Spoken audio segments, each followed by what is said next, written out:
Good morning. Let's start the Delhi current affairs. The first topic is the Vaikom Satyagraha. Kerala Chief Minister Pinarayi Vijayan and Tamil Nadu Chief Minister M.K. Delhi inaugurated the centenary celebration of the Vaikom Satyagraha on 1st April. Okay, what is this Satyagraha? On 30th March 1924, the temple town of Vaikom, the princely state of Travancore, then because Travancore is the princely state, a non-violent agitation started, making the beginning of the temple entry movement across the country because the people belonging to the lower caste were not allowed to enter into temple. Okay, so that is why the first temple entry program was launched, okay, across the country, and this was started from Vaikom. At the time, caste discrimination and untouchability was ripped across India, means widespread, with some of the most rigid and dehumanizing norms documented in Travancore. Okay, the princely state of Travancore. Lower caste like the Ichavaj and the Puraliach were considered polluting, and various rules were in place to distance them from upper caste. These included a prohibition not just on temple entry but even on walking on the roads surrounding temples. The Vaikom Satyagraha was launched in opposition to this. Amidst rising nationalist sentiment and agitations across the country, it foregrounded social reforms. Not only that, for the first time, it brought Gandhian method of non-violent protest to Travancore. Fine. So, that is what. So, the social context of Travancore at the dawn of the 20th century. The princely states of Travancore had a feudal, militaristic, and ruthless system of customary government. Okay, so while the caste system was not unique to Travancore, some of the most rigid, refined, and ruthless social norms and customs were seen in Travancore. Notably, the idea of caste pollution worked not only on the basis of touch but also sight. Not only the touch, physical touch, but the sight. This was documented by travelers such as the Portuguese, Dutch Barbajas. In the second half of the 19th century, a number of social and political development could usher in social changes much faster than even before. Okay, the first Christian missionaries, supported by the East India Company, had expanded their reach, and many lower caste converted to Christianity to escape the clutches of an oppressive system that continued to bind them. The oppressive caste system, which continued to bind them. So many people changed to Christianity. Okay, and they changed to Christianity.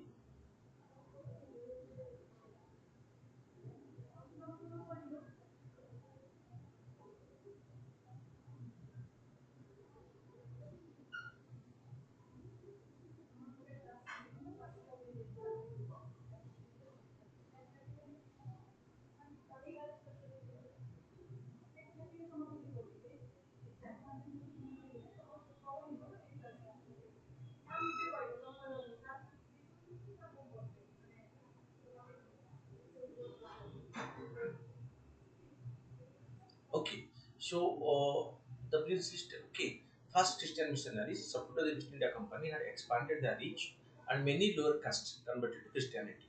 And they converted to Christianity only to escape the clutches of an oppressive system that continued to bind them.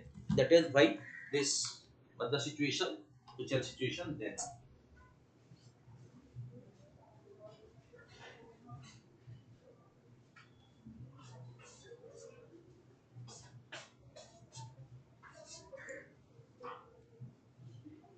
Second, with pressure from the British resident as well as the accession to the throne as well educated and somewhat westernized Maharaja Ailam Tirunal, many progressive reforms took place. Most important of these was the introduction of the modern education system with free primary education for all, even the lower caste. Even the lower caste were allowed free primary education, okay, by the concerned Maharaja. Okay, that brought a big change.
Okay, so uh, lastly, forces of capitalism and these reforms created new social hierarchies, which were not always congruent with traditional one.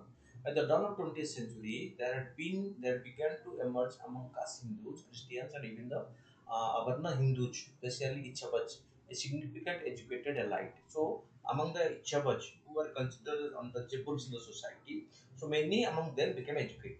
With the education, so they realized their own worth, and they started their protest against this rigid caste system. Fine. While religion and custom continued to be pervasive and was even reinforced in various instances, the absolute material and intellectual deprivations of lower caste did not continue because so they decided to raise their voice. Okay, that is what.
Okay, so religion and custom continued to be pervasive and was even reinforced in various instances. The absolute material and intellectual deprivation of lower caste did not continue. So, the rise of the Ichaba community during this time, the Ichaba emerged as the most educated and organized untouchable community in Travancore. Okay, political historian Mary Elizabeth King write on the non-violent struggle and untouchability in South India. The 1924-25 Bhaikum Satyagraha and the mechanism of changes. The government's education policy were significant in this direction because through education, this Ichaba community became empowered. However, although some Ichaba successfully pursued education as a portal to development, overall it offered little help in obtaining job in the government services because such posts were reserved for members of the upper caste. In 1918, out of 4,000 jobs in the revenue department, 3,800 were held by the caste Hindus, a numerically minority in the population. Furthermore, while a small Ichaba elite had begun to emerge, ritual discrimination was still right, and in many circumstances, this overrode the material and educational progress made. For instance, the till Janar Anichabo was one of the few people in Travancore who owned car in the early 20th century. Whenever the automobile reached a point in the road, there were Ichabo were not allowed to pass. Janar has to get out of his vehicle and take another route on foot. Rejoining the road, a latter where his car, driven by a Muslim driver, could meet him. This see the discrimination prevalent during that period. So how okay, so they are able to how they are behaved in that society even in the uh, 20th century. Okay, then the continued pervasiveness of caste caused significant consternation among the Chivo community and other backward community, showing the seed of agitation to come, and that was reflected in this. The lead up to the Vaikam Satyagraha, the issue of temple entry was first raised by the Ichava leader T.K. Madhavan in 1917 editorial in his paper Desa Bhimani. Okay, inspired by the success of Gandhi's non-cooperation movement by the 1920, he began to advocate for more direct methods. That year, he himself went beyond the restrictive notice board on the road near the Vaikam temple in North Travancore to make a point. In 2020s, I saw upper caste counter agitations across Travancore, and the Maharaja refused to institute reforms, fearing backlash from the caste Hindus. While previously the British may have intervened in favor of more liberal policy to avoid social unrest, at the time they are too cut off dealing with the non-cooperation movement. However, the lower caste found a new ally. According to historian till to 1917, the Indian National Congress refused to take up social reform. List in growing political unity of India against the British got disrupted. But with the rising of Mahatma Gandhi and increased activism within lower caste communities and untouchables, social reforms soon found itself front and center of Congress under Gandhi's policy. Okay, that is why it continued. When Gandhi came to South India in 2021, Madhavan managed to arrange a meeting with him and secured his support for a mass agitation to enter temple. And with Gandhi's active support, this temple entry program was launched by the Ichabo communities. Right. In the 1923, the Kakinada section of the Indian National Congress, a resolution was passed by the Kerala Provincial Congress Committee to take off anti-untouchability as a key issue. This was followed by a massive publicity messaging campaign and a movement to open Hindu temples and all public roads to awareness. Okay, means those were untouchables. The Vaikam, a small town with a revered Shiva temple, are chosen as the location for the first Satyagraha. Notably, to widen the appeal of the movement, leaders including Madhavan chose not to emphasizing on the issue of temple re-entry to begin with. Rather, the movement focused on opening of the four roads around the temple to the awareness. A satyagraha in March 30th, 1924, a Nair, an Ichaba, and a Palwa dressed in Khadar uniform and garlanded and followed by a crowd of thousands attempted to use the roads. They are stopped by the police and arrested, with the crowd disappearing. But this whole drama repeated itself again and again. Every morning, three men of different castes would enter the forbidden roads and court arrest until the police stopped making arrests on 10th April, barricading the whole area instead. Between April and September, protests reached their peak. Protesters sat in front of the barricades, undertaking rigorous fast and singing patriotic songs. The focus of the national media was on Bhaikom at that time. Leaders such as Periyar, who was arrested multiple times, and Rajagopalachari came to Bhaikom to offer support and lead the protesters. On the other hand, counter-agitations raged on and protesters were often met with violence and intimidation from conservative caste Hindus. In August 1924, the Maharaja Travancore died, following which the young Maharani regent, Queen Setulakmi Bai, released all prisoners. But when a large group of protesters marched to the royal palace in Trivandrum, she refused to allow all caste access to the temple. Okay. In March 1925, Gandhi began his tour of Travancore and was able to iron out a compromise. Three out of the four roads surrounding the temple was open up for everyone, but the fourth eastern road was kept reserved for the Brahmins. This was finally implemented in November 1925 when the government completed divisionary roads that could be used by the local caste without polluting the temple. On November 23rd, 1925, the last Satyagrahi was recalled from Bangkok.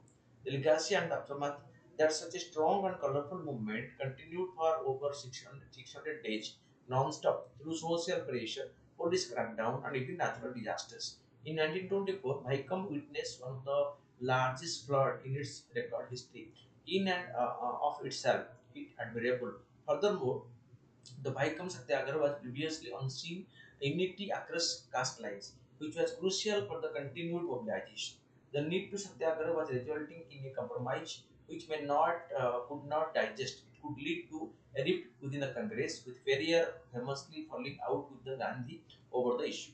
While Gandhi, as always, was keen on a good compromise for Ferrier, the struggle has to be much more radical.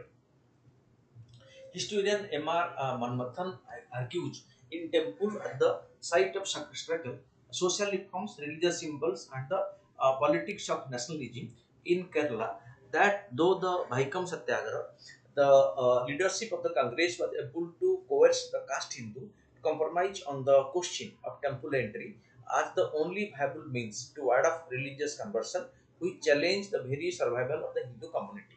In November 1936, almost a decade after the conclusion of the Satyagraha, the historic temple entry proclamation was signed by the Maharaja of Travancore, which removed the age-old ban on the entry of marginalized castes into the temple of Travancore. Even looking at the Vaikom Satyagraha with a critical lens, this eventual outcome can be seen as a major success. It showed the effectiveness of Gandhian civil disobedience as a tool for protest. As Amy King wrote, despite its shortcoming, the Vaikom Satyagraha brought untouchability, unapproachability, and unseenability to the forefront of political issue in India because the topics which are social, like untouchability, are made political. Okay, given a political touch. Because untouchability is a social matter, but with this Vaikom Satyagraha, this untouchability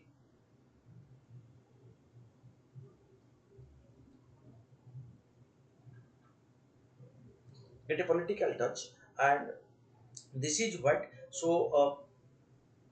with this movement, the untouchables, so through education and through political mobilization, they were able to project themselves as a group and a substantial part to be recognized in the society. Fine. A social issue was made political by this background satyagraha. The second topic that we take is the India-Israel relation. A parliamentary delegation from Israel, led by the Speaker of the Knesset, His Excellency Mr. Anil Vahana, called on President of India, Srimati Draupadi Murmu, at Rashtrapati Bhavan.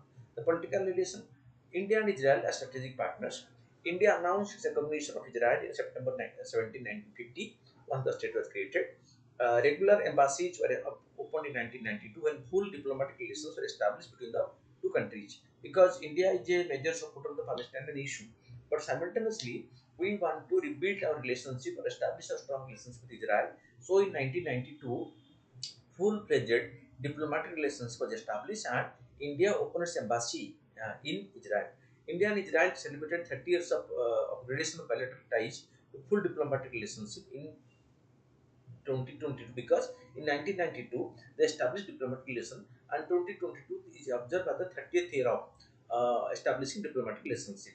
Economic and commercial relation: India and Israel have restarted negotiation for the free trade agreement. From US 200 million in 1992, bilateral mercantile trade stood at, okay, okay, bilateral mercantile trade stood at US dollar 7.86 billion during the period 1921-22, with the balance of trade being in India's favor. India is Israel's third largest trade partner in Asia and ninth largest globally.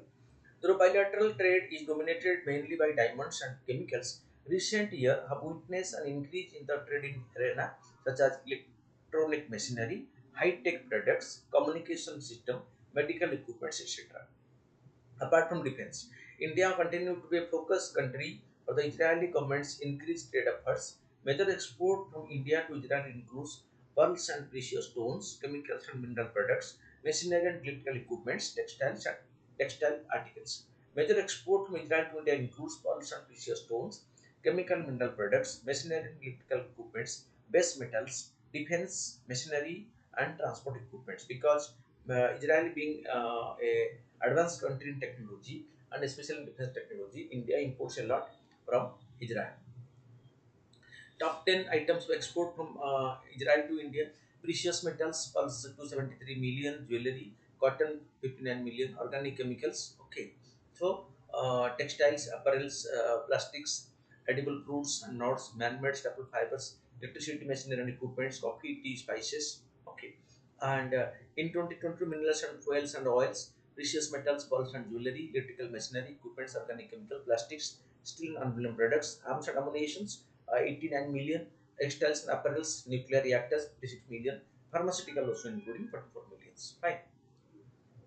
Then top 10 import item from Israel to India. See, this is precious metals. This precious metals continue to import from Israel to India. Okay. So this also includes nuclear reactors. Okay. Nuclear reactors. Okay. Electrical machinery, fertilizers. Okay. Plastics, compounds, aluminum products. All these are the major export and import item between the two countries.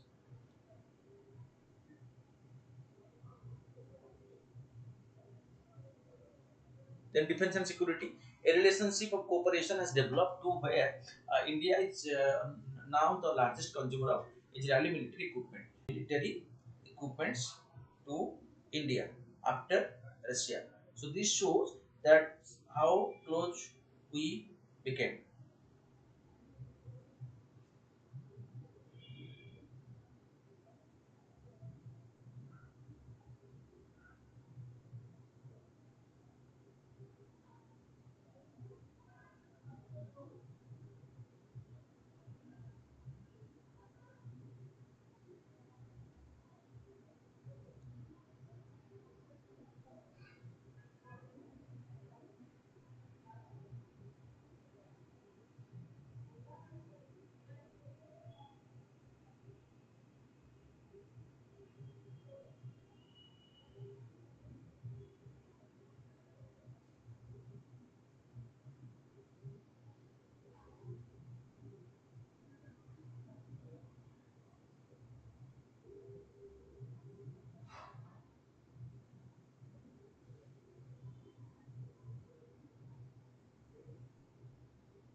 Okay, relations cooperation was developed to where India is now the largest consumer of Israeli military equipment. Export to India constitute 46% of Israeli total arms export. So, what Israel export to the outside world. So, 46% come to India. Israel, meanwhile, the second largest supplier of military equipment to India after Russia. New Delhi's traditional arms provider. So, means which is Russia, and right now Israel is second to Russia. So, the defense partnership also extend to sharing of crucial technology by Israel for missiles, electronic warfare system, radar system, navigation system, and weapon control system designed and produced by DRDO. India's shift towards self-reliance in recent years has resulted in joint defense ventures being set up. The recently signed India-Israel Vision on Defense Cooperation a step forward in this direction.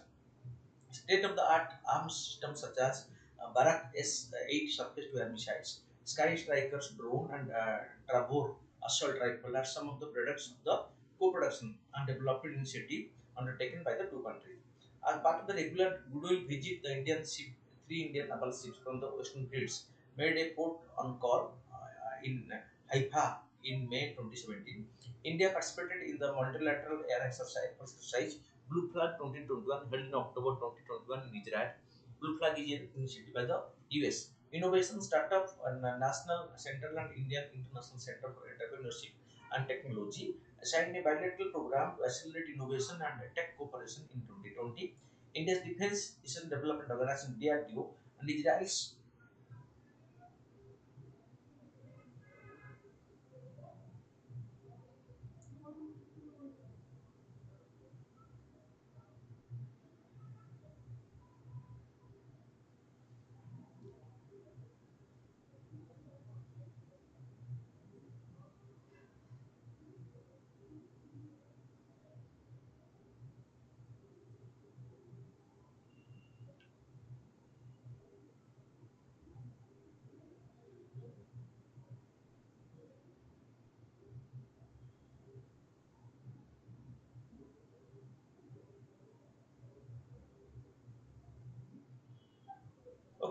So then Science and Technology, India-Israel cooperation in science and technology is overseen by the Joint Committee on Science and Technology established under the Science Technology Cooperation Agreement signed in 1993. People-to-people relations, the civilizational relations between the two peoples date back to more than two millennia. India is known in Israel as an ancient nation with strong cultural traditions and as an attractive tourist destination.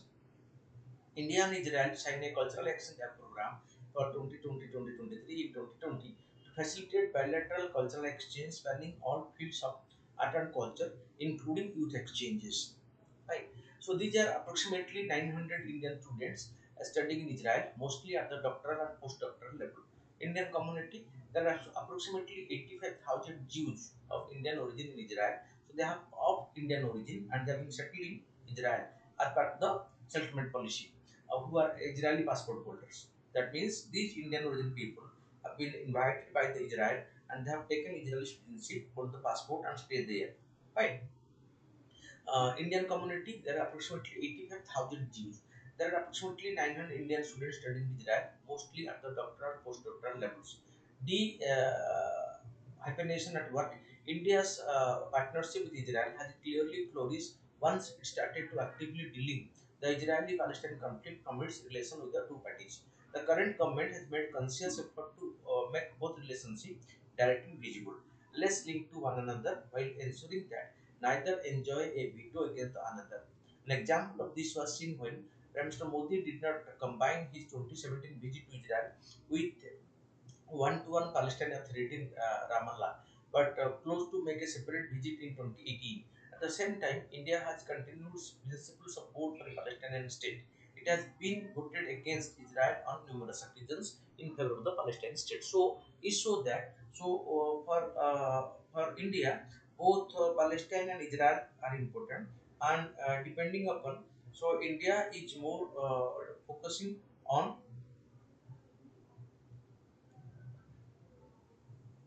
the relationship with Israel in the present time, and simultaneously it is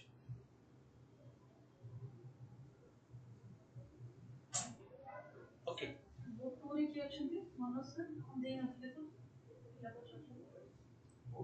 Manoj sir ଅଛନ୍ତି ଏଠି company sir ଅଛନ୍ତି bike ride ଅଛନ୍ତି Manoj sir ଅଛନ୍ତି bike ride sir ଅଛନ୍ତି ଆଉ retired sir ଆଉ ଜଣେ sir ଅଛନ୍ତି ଆସିଯାଅ ହେଲା ସାର୍ ଧୀରେ ମତେ ତ ଆମ ଘରେ ସାର୍ ଆସିବେ ଟିକେ ବୋର୍ଡ ଏ ସବୁ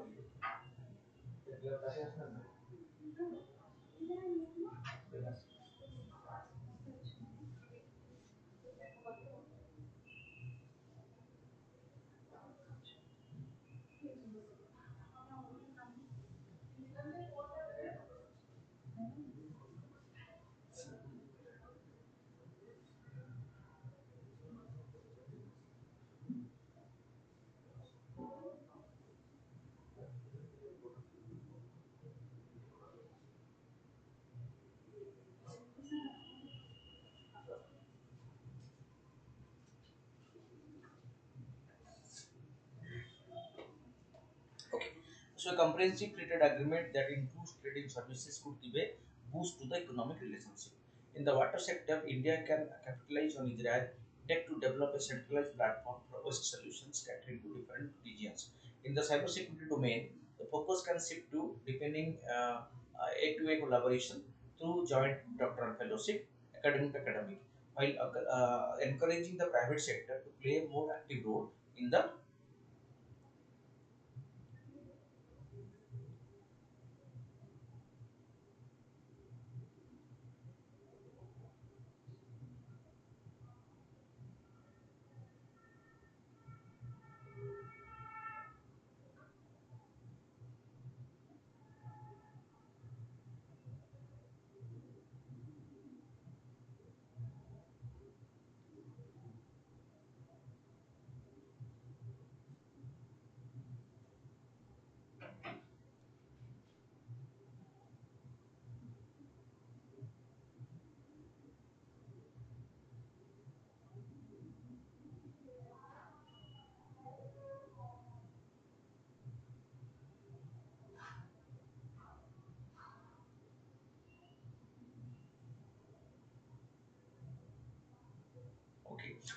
Then in India can work with Israel to develop nano and data-enabled satellite system. The Abraham Accord and the new I2 group have created new opportunity, okay, for expanding the relationship at a trilateral, okay, and unilateral level.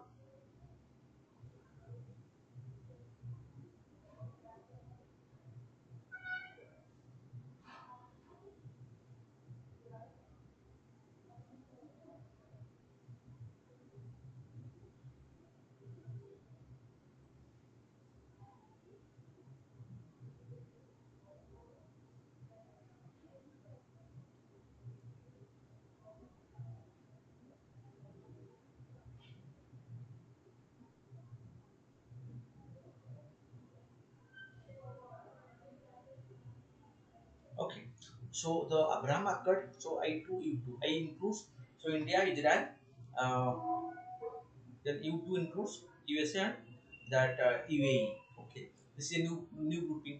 I2 India, Israel, and U2 USA and United Arab Emirates. A group have created a new opportunity for expanding relationship at a trilateral and plurilateral level. Conclusion: Indian-Israel relations have developed because of perception of shared interest and common challenges and opportunity in various areas such as geopolitics, and strategy, and the cultural political sphere. As it enters into its fourth decade, the relationship described. Okay, so for decade, relationship described by former Israeli PM Benjamin Netanyahu as a marriage wedding heaven seems to getting stronger with time. So this is how India and Israel becoming close by the bilateral relationship. Then Tajikistan and Azerbaijan declared malaria free. The World Health Organization certified Azerbaijan and Tajikistan as malaria free. In the latest announcement, the WHO officially declared 41 countries and one territory,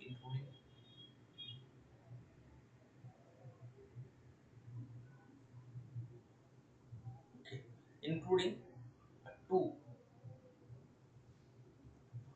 in European region is malaria free. Okay, so Azerbaijan and Tajikistan were certified as malaria free, eliminating the Anopheles mosquito borne disease in their territories. In Tajikistan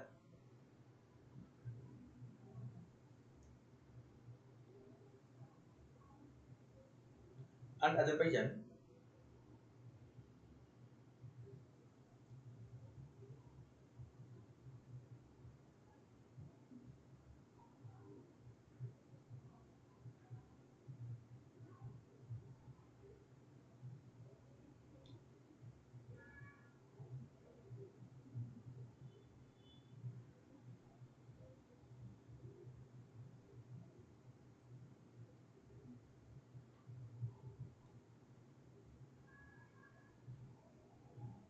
okay, in Tajikistan and Azerbaijan, the last case of regional spread of Plasmodium vivax malaria were discovered in 2012 and 2014 respectively.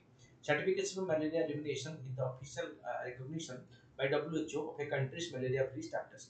WHO grants the certification when a country has proven that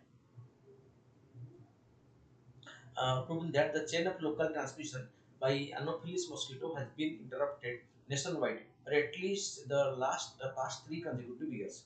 A country must also demonstrate the capacity to prevent the re-establishment of transmission. A fully functional surveillance and a response system that can prevent re-establishment of indigenous transmission is in place. Fine. Then the next topic is about an economic topic about the competition.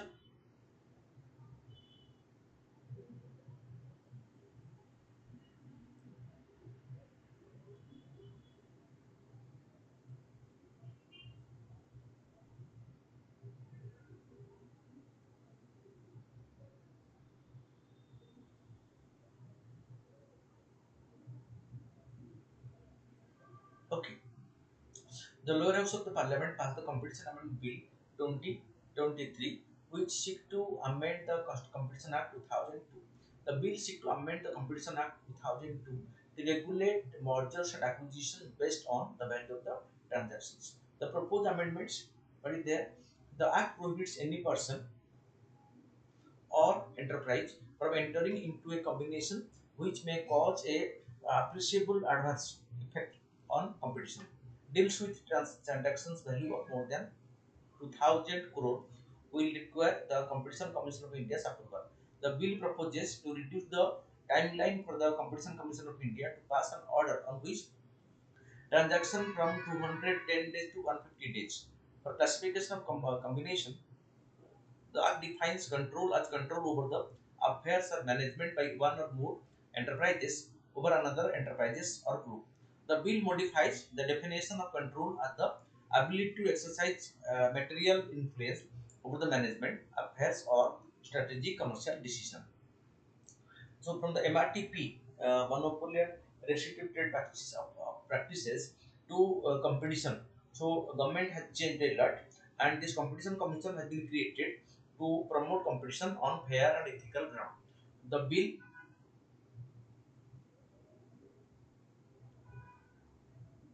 Okay, the bill expands the scope of entity that can be adjudged to be a part of the anti-competitive agreements. Currently, enterprises or persons engaged in similar business can be held to be a part of anti-competitive agreement. The bill expands this to also include enterprises or persons who are not engaged in similar business.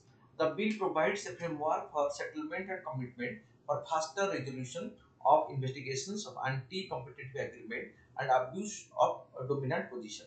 The bill decriminalizes certain offences under the Act by changing the nature of punishment from imposition of fine to civil penalties.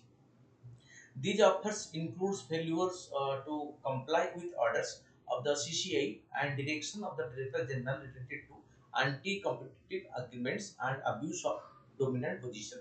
The Competition Act 2002, the Competition Act 2002 repealed the Monopoly and Restricted Practices Act of 1969, MRTP as it is called.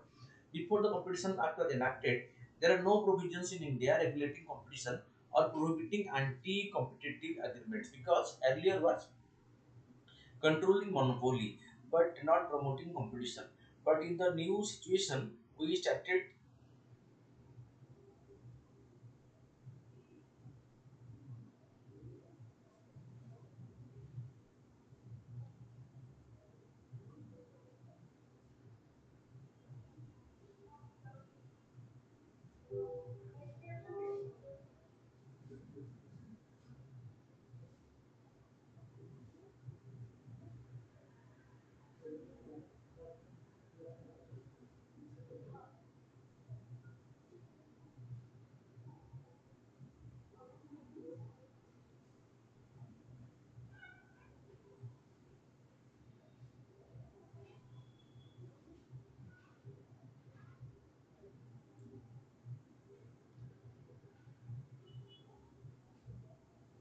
Okay, the bill decriminalizes certain offences under the Act by changing the nature of punishment from imposition of fine to civil penalties.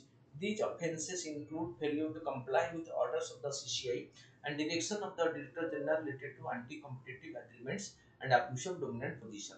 The Competition Act 2002, the Competition Act 2002 replaced the Monopoly and Restricted Practices Act of 1969. Before the Competition Act was enacted, there were not provisions in India regulating competition or prohibiting anti-competitive agreements. It established the Competition Commission of India. The Competition Act is based on three pillars of competition law.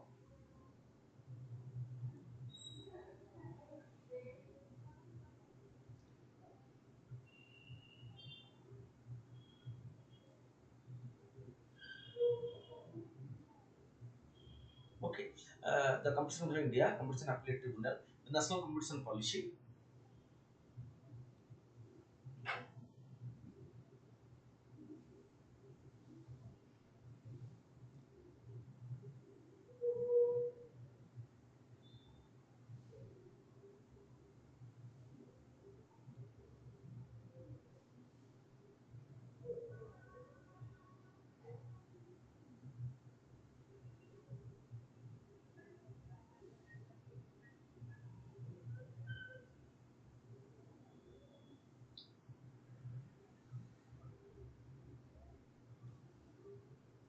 Okay, so then the competition law prohibits any government any agreements between two or more enterprises or persons to maintain market competition and safeguard consumers' interest within India. Such agreement can be vertical or horizontal. Vertical agreement are those agreements between enterprises at different stages of production. Horizontal agreement are those between enterprises at the same production level. Anti-abuse of dominance, if any enterprise abuse its dominant position, it will be punished. The changes made. Anti-cartel, cartel means where a group is formed and they try to regulate the price. So by working among themselves, fine.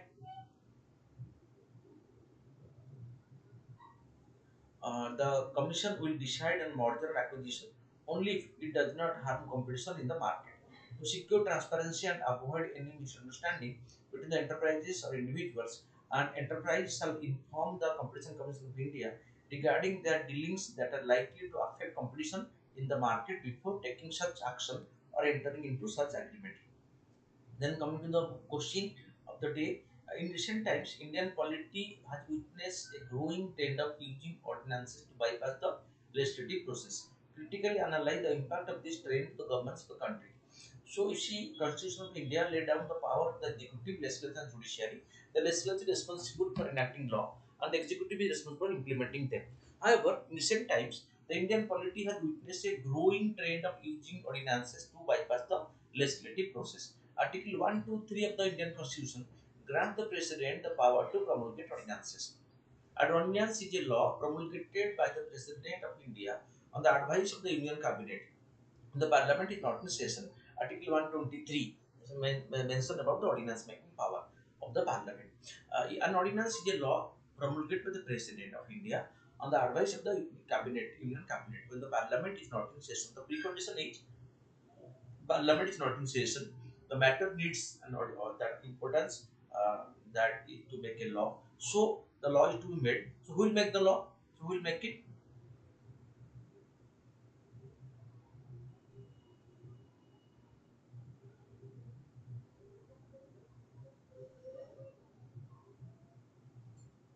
Okay. An ordinance, the increasing use of ordinances undermine the role of the legislature in lawmaking, erodes democratic principles, and have the accountability of the government to the people because it is normally the parliament which is the responsibility of the making law. But if the executive go on making law, it affects the power of the parliament. Okay, that is why this is not a normal process. Then reasons for this increased use of ordinances. The Indian government has been using ordinance to bypass the legislature process for several reasons. Firstly, ordinance can be used to respond quickly to emergency such as natural disasters or security threats. Secondly, ordinance can be used to avoid delay in the legislative process caused by disagreement or obstruction by the opposition party. Thirdly, ordinance can be used to implement policy decisions that are controversial and may not pass in the legislature. Finally, ordinance can be used to bypass the security of the Rajya Sabha, the upper house of the parliament, where most of the time the government does not have a majority. That is why ordinance which has been created or the constitutional provision is something different, but it is being used in a different way. Impact of democracy and government. The increasing use of ordinance has several negative impact on democracy and governance in India. Firstly, it undermines the role of the legislature in lawmaking. Ordinances are meant to be temporary measures and should be ratified by the parliament within 6 weeks of the reassembly of the parliament. However, the government has been using ordinance as a regular method of lawmaking, bypassing the legislature altogether. This undermines the principle of separation of power and weakens the accountability of the government to the people through the parliament because we have that parliamentary accountability where the ministry as a whole and individual ministers are responsible for their uh, acts, okay, in the to the parliament, but ordinance bypass this. Okay.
So, however, the government has been using ordinance as a regular method of lawmaking by passing legislation altogether. This undermines the principle of separation of power and weakens the accountability of the government to the people. Secondly, the increasing use of ordinances erodes democratic principle. The Constitution of India envisages a system of checks and balance where the executive, legislature, and the judiciary have separate powers and no single entity can dominate the other. The increasing use of ordinance undermines this principle and concentrate power in the hands of the executive. Thirdly, the increasing use of ordinance harms the accountability of the government to the people. Ordinances are promulgated without the security and debate on legislature. This is the forum where elected representatives of the people can question and hold the government accountable. And bypassing the legislature through ordinance erodes the trust of the people in the democratic process and make the government less accountable to the people.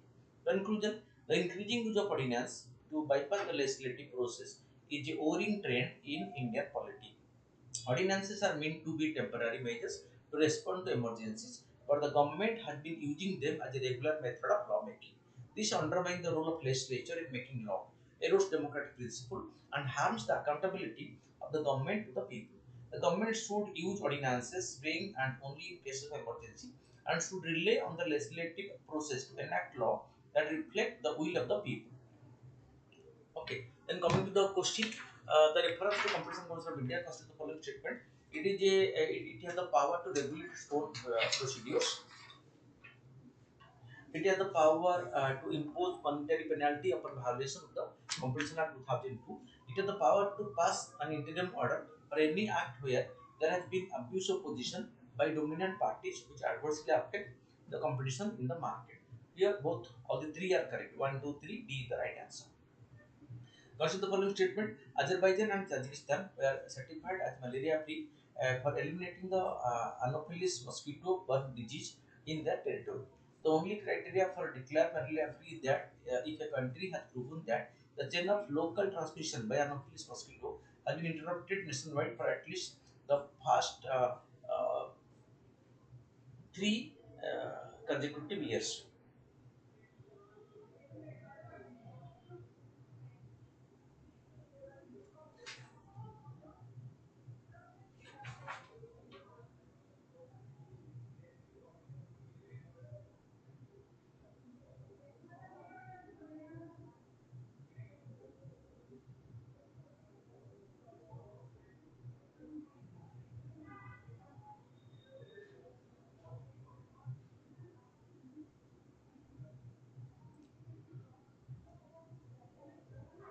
So here both 1 and 2 are correct. Okay, so answer is C. Then question number 3, with reference to GSAT 7 B satellite, consider the following statement. GSAT 7 satellite are advanced satellites developed by the Indian Space Organization to meet the communication need of the defense services. It is the country's first military satellite. Okay, here both 1 and 2 are correct.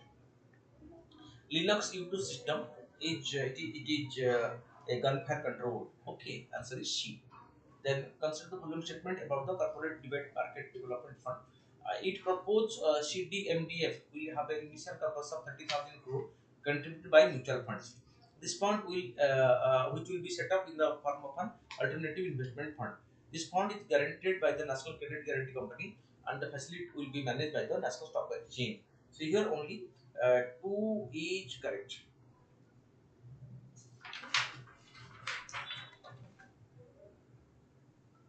Which the following defines topics are related to the twin deficit situation: fiscal deficit, current account deficit, revenue deficit. Both 1 and 2 are related to twin deficit, not the current account deficit. Revenue deficit, the tax fall in the taxes. Okay, answer is 1 and 2. Then 7, which of the following statement is incorrect about the Tanjore painting, which was in news recently? It is a native art of Tamil Nadu. Also, it is not incorrect. The theme of Tanjore painting of Hindu gods and goddesses is incorrect. Famous for gold coating. So all the three are incorrect. None of these are correct. Kirit Parikh committee related to gas pricing. A. And Minister for Development has initiated captive employment under which of the following scheme? Deen Dayal Upadhyaya Kausalya Yojana. It is for which captive employment generation has been promoted through this particular program. And consider the following statement with reference to the latest guideline issued by the Indian Computer Emergency Response Team (CRPIN). Data centers and service providers shall compulsorily report cybersecurity breach within 2 hours. Okay, that is incorrect. Virtual private network providers shall retain users' data for at least 5 years and share record with authority when required. This is correct. So answer is B. This way, your discussions for the day is almost over. So keep on watching regularly to update yourself.